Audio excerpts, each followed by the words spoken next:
The last lab that we'll be looking at is relationships in biodiversity.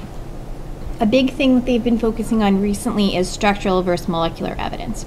Structural evidence is looking at physical characteristics. In this lab, this is when we were looking at the 4 different plant species. We had Botanicurus, X, Y, and Z. If you don't remember, what we did was we looked at the leaf structure, we looked at the seed structure, and then finally we looked at the microscope stem cross-section. So this is physical characteristics. The other type of evidence would be molecular. Molecular includes chemical evidence, and chemical evidence would include things like DNA and different types of proteins that are produced by the organism. Many times they'll say which is going to be the better one to use in order to tell if 2 things evolved from a common ancestor. This one's the better one, and that is because 2 things might look similar, but they might actually not be closely related. But if you look at their DNA, you can tell their bases and how similar they are. Now, all the ones that I have here, paper chromatography, gel electrophoresis, and this Codon chart, these are all types of molecular evidence. So paper chromatography, that was when we had the plant pigment. We put that onto the chromatography paper. The chromatography paper is very similar to, let's say, like a coffee filter paper.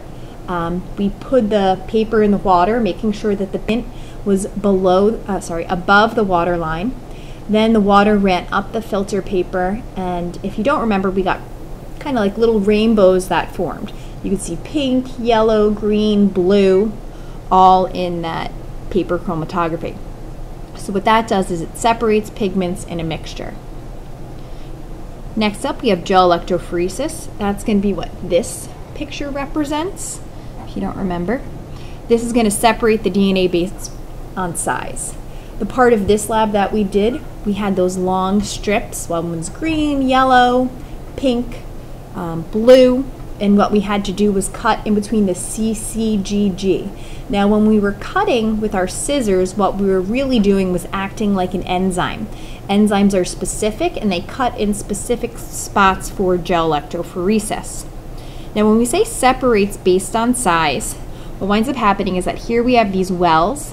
The wells are going to be our starting gates. That means in each one of these little white sections, that's where we put our cut DNA.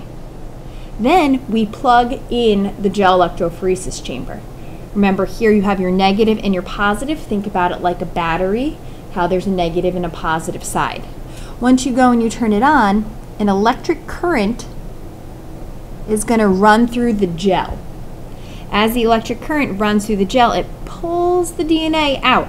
Remember, DNA has a negative charge, so it's attracted to the positive side. What winds up happening is that the small DNA molecules are able to make it much further. Why is that? That's because small ones, I always say, are going to be swift. They make it much further, almost in this example, all the way to the end of the gel.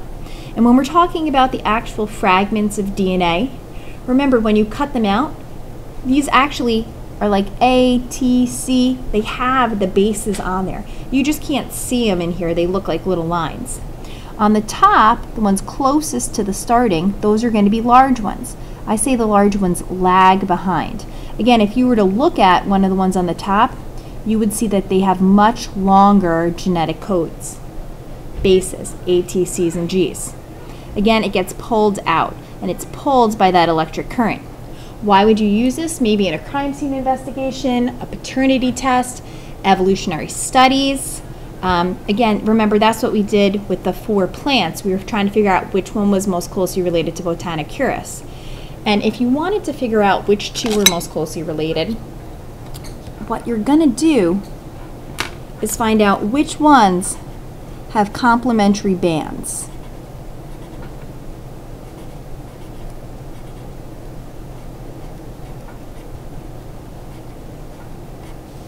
And if I'm looking here, comparing the crime scene DNA to the other ones, I'll notice this one has 2 similar bands, B has 2 similar bands, and C has 5.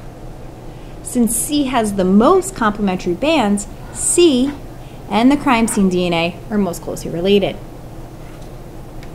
Next up, we have this codon chart. You need to know how to read this.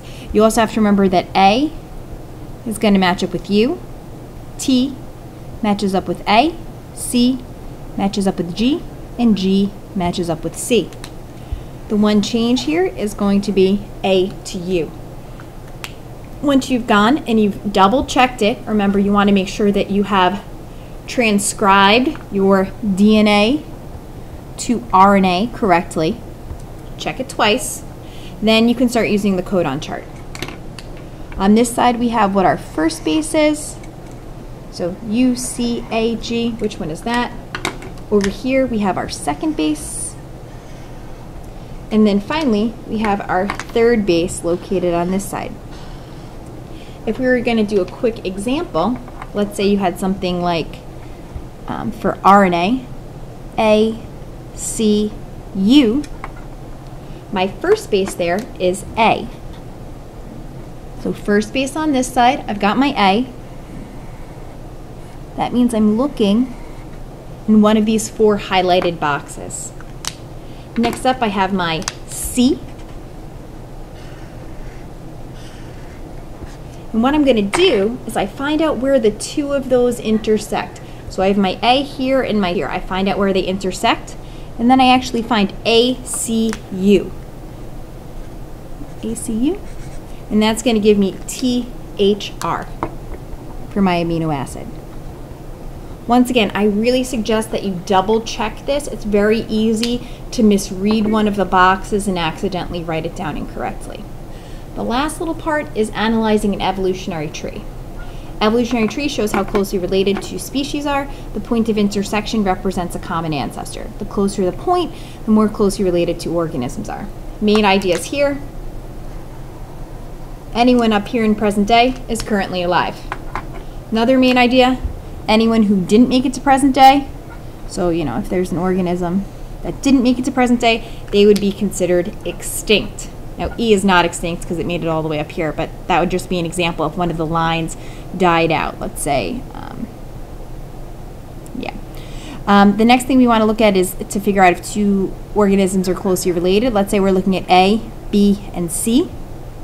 Technically, they all have a common ancestor, which would be J, but we want to find the most recent common ancestor.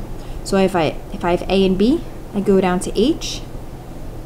That's a common ancestor. Let's say I'm looking at B and C. I have to go back 2 points of intersection to J. So based on this, you would say A and B are more closely related because they have a more recent common ancestor. Or a closer point of intersection. You have to say more recent. You can't simply just write down common ancestor. That's not sufficient. You need to say more recent common ancestor, closer point of intersection.